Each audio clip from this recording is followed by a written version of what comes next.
जोंनि गामियाथ' बुंनो थाङोब्ला दिनै जोङो 1985 सालनिफ्रायनो बे गामियाव दंबाय थायो आरो दिनैसिम जोंहा जान-बाहन थिग गैया, लामा फदुलि थिग गैया। दिनैसिम जोङो भटखौ जों जायनोनो बेनो होबोगासिनो।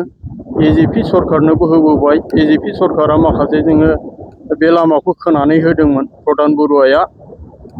प्रधान बरुवानि उनाव आरो ओरै भगन भिगु फैबाय। भगन भिगुआथ' कंग्रेसआवबो देरहालांबाय आरो गणहत्याआवबो देरहाहोबाय जोङो आरो नै दा बिजेपिआवबो देरहाहोबाय। नाथाय मोनसेबो जेबो खामानि मावलाङाखै आरो जोंनि बुंनो थाङोबा राजाखाना आनसलिकआवनो दिनैसिम जोङो आलि फुदुलि मोजाङै गानो मोनाखै। बिनि थाखायनो जोंनो अति शीघ्रे बे लामाखौ मोजां खालामना होनांगौ होननानै जों खावलायनाय थाबाय रायजो राजानिफ्राय। आरो इलेक्सननि सिगांनो जोंनो बे लामाखौ खालामथारनांगौ होननानै जोङो बुङो। मानोना बेजों गोबां स्कुलिया गथ'फोर थांफै जायो। फ्राय बुंनो थाङोबा बे मेन लामा हिसाबै जों मोजांखौ लुबैयो। जों गामियारि हिसाबै जोङो गामियारि हिसाबै जोङो माखासे बिजनेस मावनोबो जोबोद असुबिदा जानानै दङ। बिनि थाखायनो बे लामाखौ थाबैनो बे जोङो इलेक्सननि सिगांनो बे जाथारनांगौ होननानै जोङो खावलायनाय थाबाय।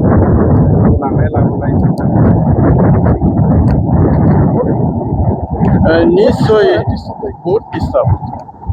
दा बेनिखायनो डिलिभारिफोर जायोब्ला जोंहा जेब्लाबो बुंनो थाङोब्ला हर सान माने बेमारि लांनो आरि लांनो जोंहा बिराद माने गाज्रि समस्या असुबिदा। बेनिखायनो बे लामाखौ एकदम जाहोथारनांगौ इलेक्सननि सिगाङावनो। आरो 2 लेन फैगोन होननानै बुंदोंमोन। खननै खनथाम बेयाव सार्भे खालामफैबाय। आङो बेखौ माने लोगो हमलायदोंमोन सार्भे खालामग्राफोरखौ। एबारनिया जाथारगोन होनदोंमोन। नाथाय मोनसे खोथा बुंनो थाङोब्ला बेखौ बोरैबा दानखेनानै लाना थांबाय। 2 लेन जानांगौआ ओरै राजाखाना बेटेलियन केम्पनिफ्राय ओरै दानखेनानै लाना थांदों। बे लामाखौ जुनकारेंथिं लाना थांबाय। जिथुनाखि बे नायसनखायाखै नायसननायालाय। आरो बिदिनो बहुद हान्था मेला नेपालि फैयो, बायदिसिना स्कुलाव थाङो, राजाखाना थाङो। बुंनो थाङोब्ला राजा पन्सायतआ ओरैनो दं। जोंनि जेबो माने अनुस्थान होआखै बिसोरो। राजाखाना पन्सायतआबो बहुद बोसोर जाबाय।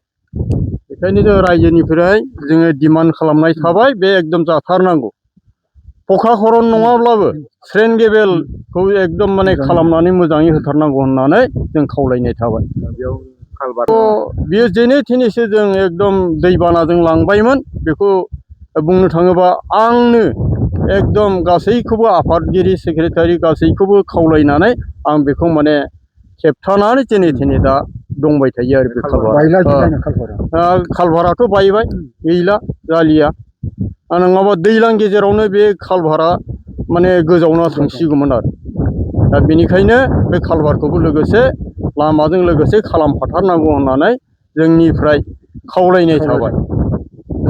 जों बिजेपि आरो कंग्रेसबो गेलेदों। नाथाय बेयाव जोङो फरायसाफोरनि बिथोन नङाब्ला जों फरायसाफ्रा जेखौ बिथोन होगोन जों बेजोंसो जों थांनाय जागोन। जोङो फरायसाफोरनि बाथ्राखौ लानानै जों सोलिबोबाय थादों जेथिया जों बे मथेनो थांनाय जाहैगोन।